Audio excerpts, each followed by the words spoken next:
Okay guys, today என்ன பார்க்க போகிறோம் பார்த்தீங்கன்னா, ஐஆர்டிசி ஆப்புக்கு பதிலாக வேர் இஸ் மை ட்ரெயினை யூஸ் பண்ணி எப்படி அதை யூஸ் பண்ணுறது, அதில் என்னென்னலாம் செக் பண்ணிக்கலாம் அப்படின்னு சொல்லிட்டு பார்க்க போகிறோம். அங்கே ஸ்டெப் பை ஸ்டெப்பாக பார்க்கலாம். அதுக்கு ப்ளே ஸ்டோரில் போய்ட்டு where is my train app வந்து டவுன்லோட் பண்ணிக்கங்க.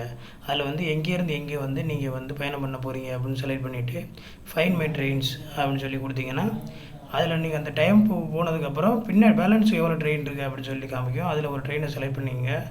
அந்த ட்ரெயினை செலக்ட் பண்ணிவிட்டு அந்த ட்ரெயின் இப்போ எங்கே இருக்குது, என்ன பிளாட்ஃபார்ம் வந்து அடுத்த ஸ்டேஷனுக்கு வரும், இல்லை நீங்கள் போய் நிற்கிற இடத்துக்கு அந்த அந்த இடத்துல வந்து பிளாட்ஃபார்மில் வந்து எத்தனை நம்பரில் வரும், இப்போ 1ஆவது பிளாட்ஃபார்முக்கு வருதா, 2ஆவது பிளாட்ஃபார்மில் வந்து நிற்குமா அப்படிங்கிறத வந்து நீங்கள் இதில் கண்டுபிடிச்சிக்கலாம். யார்ட்டையும் போய்ட்டு கேட்டுக்கிட்டு தேட வேண்டியதில்லை.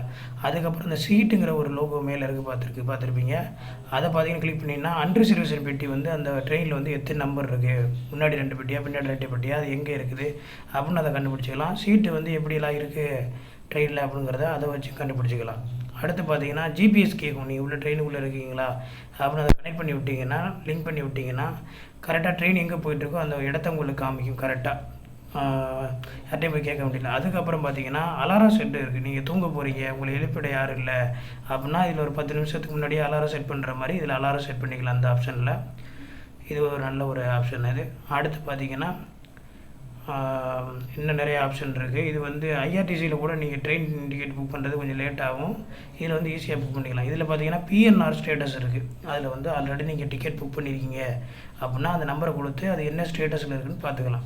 அடுத்து பார்த்தீங்கன்னா டிக்கெட்னு சொல்லிட்டு ஒரு ஆப்ஷன் இருக்கும். அது வந்து டிக்கெட் புக் பண்ணுறதுக்கு.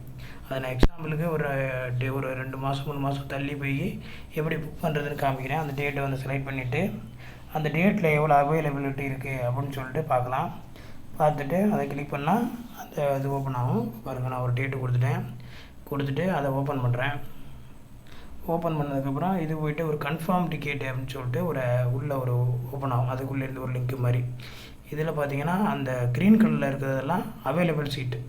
க்ரீன் கலரில் இருக்கிறதெல்லாம் அவைலபிள் சீட்டு. அதை நீங்கள் எதோ ஒன்று உங்கள் ட்ரெயினுங்க கூட டைமுக்கு ஏற்ற மாதிரி ஓப்பன் பண்ணிக்கலாம். ஓப்பன் பண்ணதுக்கப்புறம் அதை அப்படியே ஜிபேயில் போய்ட்டு கன்ஃபார்ம் டிக்கெட் அப்படின்னு சொல்லிட்டு அதுக்குள்ளே போகும். அதில் போய் பார்த்தீங்கன்னா அதில் போய்ட்டு உங்களோட பர்சனல் டீட்டெயில்ஸு எல்லாம் கேட்கும். ஃபோன் நம்பரு, மெயில் ஐடி, இந்த மாதிரி எல்லா தகவலும் கேட்கும். அதெல்லாம் நீங்கள் உள்ளீடு செஞ்சுட்டு அதுக்கப்புறம் ஐஆர்டிசி ஐடி கொடுத்தீங்கன்னா அப்படியே வந்து கன்ஃபார்ம் டிக்கெட் புக் ஆகி உங்களுக்கு வந்து மெயில் ஐடிக்கு வந்து டிக்கெட் புக் ஆகிடும். இது ஐஆர்டிசி ஆப்பில் வந்து பார்த்திங்கன்னா ரொம்ப ஸ்லோவாக இருக்கும். டிக்கெட் புக் பண்ணுறது ரொம்ப கஷ்டமாக இருக்கும். ஆனால் இதில் அந்த மாதிரி எதுவும் இருக்காது, எளிமையாக இருக்கும். இது தமிழில் கூட இருக்குது. உங்களுக்கு ஆங்கிலம் தெரியவில்லை என்றால் வந்து தமிழ்லையும் கூட பயன்படுத்திக்கலாம். ஒரு நல்ல ஆப். Okay guys, thank you.